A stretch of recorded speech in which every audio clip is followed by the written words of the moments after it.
میر جعفر غدار تھے یا نیوٹرل؟ پاکستانی سیاست میں آج کل تاریخ کی ایک اہم شخصیت میر جعفر کا بہت ذکر ہو رہا ہے۔ انڈیپینڈنٹ اردو نے یہ جاننے کی کوشش کی کہ مختلف تاریخ دان انہیں کس نظر سے دیکھتے ہیں۔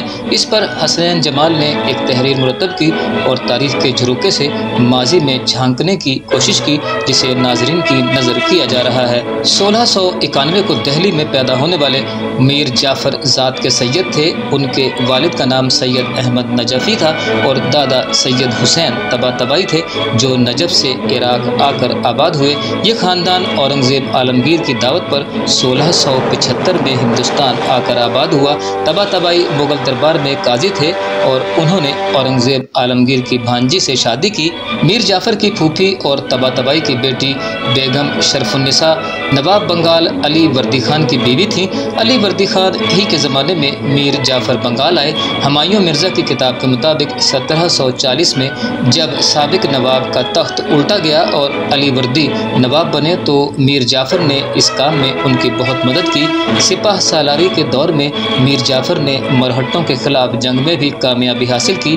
بیچ میں 2 سال میر جعفر معزول رہے، لیکن جیسے ہی بنگال میں حالات بغاوت والے ہوتے نظر آئے تو علی وردی نے میر جعفر کو دوبارہ سپاہ سالار بنا دیا۔ پاکستان کے پہلے صدر اسکندر مرزا کے بیٹے ہمایوں مرزا کی کتاب فرام پلاسی ٹو پاکستان کے مطابق مرنے سے پہلے علی وردی خان نے میر جعفر سے وعدہ لیا کہ وہ ان کے نواسے سراج الدولہ کو نواب بنانے میں اپنا کردار ادا کریں گے۔ میر جعفر نے وعدہ نبھایا، لیکن سراج الدولہ جیسے ہی نواب بنے تو میر جعفر کو عہدے سے ہٹا دیا اور ٹھیک ٹھاک بے عزتی بھی کی۔ اس کتاب کا ذکر رواں سال فروری میں صدر عارف علوی نے اپنی پڑھی ہوئی 10 کتب میں کیا تھا۔ ہمایوں مرزا پاکستان کے سابق صدر اسکندر مرزا کے بیٹے تھے اور میر جعفر ہی کے خاندان سے تھے۔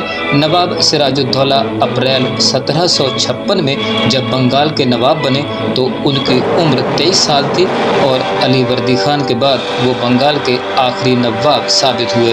انگریزوں سے جنگ چھڑنے لگی تو پھر سراج الدولہ کو میر جعفر یاد آ گئے، چونکہ وہ ان کے بزرگوں کے زمانے سے کئی بغاوتیں کامیابی سے کچل چکے تھے اور جنگوں میں اہم فیصلہ ساز رہے تھے۔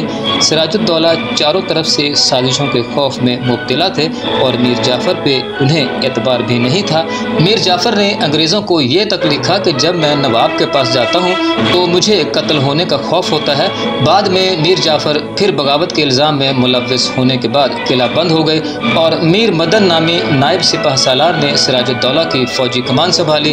خالد احمد کے فرائیڈے ٹائمز میں چھپے ایک مضمون کے مطابق اسکندر مرزا نے صدر رہتے ہوئے کبھی اپنے شجرے پر بات نہیں کی، چونکہ انہیں ہمیشہ اس پر شرمندہ ہونا ہی سکھایا گیا تھا۔ لیکن بعد میں ہمایوں مرزا نے اپنی کتاب فرام پلاسی ٹو پاکستان میں اس معاملے کی ساری تفصیل ڈھونڈ کر بیان کی تو ہمایوں مرزا کہتے ہیں کہ میر جعفر کے پاس سراج الدولہ کے خلاف بغاوت میں شامل ہونے کے سوا کوئی چارہ نہیں تھا۔ ایک تو ہر وقت کی بے عزتی اور پھر مسلسل قتل ہو جانے کا خوف۔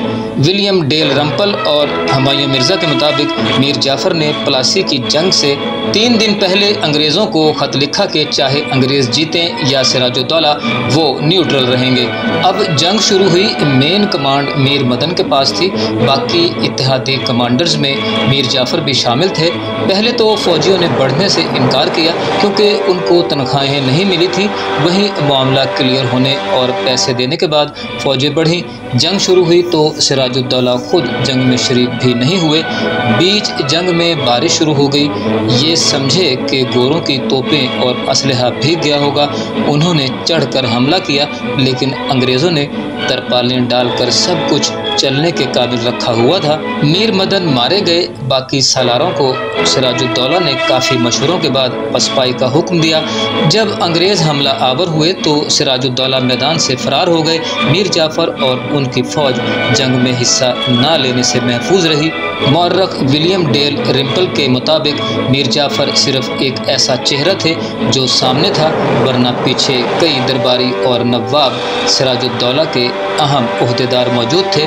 ہاں، انہوں نے یہ ضرور لکھا کہ انگریزوں نے جب بارش میں حملہ کیا تو میر مدن کے مرنے پر میر جعفر نے اپنی فوجیں فرار کروا دیں اور ان کو دیکھ کے باقی فوج بھی فرار ہو گئی۔ کچھ مورخین نے یہ بھی لکھا کہ میر جعفر سے مشورے کے بعد سراج الدولہ نے جنگ روکنے کا فیصلہ کیا، لیکن فیصلہ بہرحال نوجوان نواب کا تھا۔ جون 1757 میں جنگ ہارنے کے بعد 24 سال کے نواب سراج الدولہ جہاں چھپے وہاں سے جولائی 1757 میں ایک مخبری پر میر جعفر کے داماد میر قاسم کے ہاتھوں گرفتار ہوئے۔ Mir Jafar history of military transaction of the British nation in Hindustan نامی کتاب کے مطابق اپنے مشیروں سے صلاح مشورے لے رہے تھے کہ سراج الدولہ کو ملک سے باہر یا ملک میں ہی قید رکھا جائے یا سزائے موت دی جائے، کیونکہ اس معاملے میں ان کی اپنی کوئی خاص رائے نہیں تھی۔ لیکن میر جعفر کا 17 سالہ بیٹا 100% سراج الدولہ کو مارنے کے حق میں تھا۔ میران جعفر نے اپنے ساتھیوں کے ذریعے اسی رات نواب سراج الدولہ کو قتل کروا دیا۔ تاریخ دانوں نے میر جعفر کو لائق سپہ سالار لیکن نا اہل حکمران لکھا ہے۔